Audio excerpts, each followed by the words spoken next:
Hey folks, George Kors here, and I wanted to spend a little time talking about rewrites and response writing.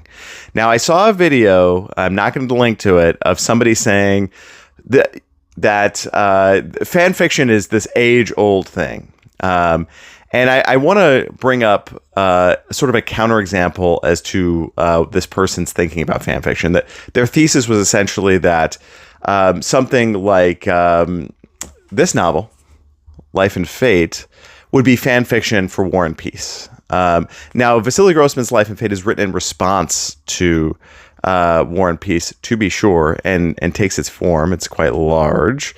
But novels like this are not fan fiction, and you may know, Wide Sargasso Sea and Jane Eyre, for example. These are not fan fiction. These are written in response to an initial novel, and that's an important distinction here, because what's happening here, and I'm going to do a separate video, part 2, on Wide Sargasso Sea, but what's happening here is an expansion of these ideas, is a response to that thinking, is a response to what's going on initially in War and Peace, and then rethinking that in a new context.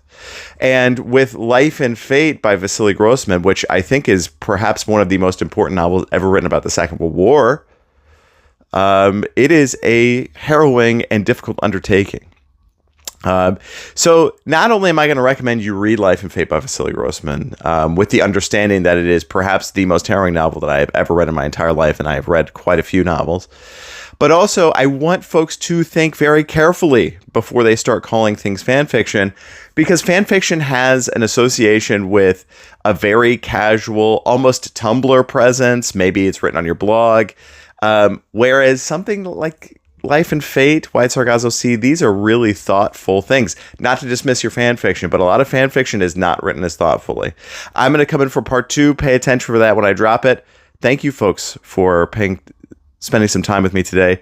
Buy my novel, Always the Wanderer, and I hope you're safe. Thanks.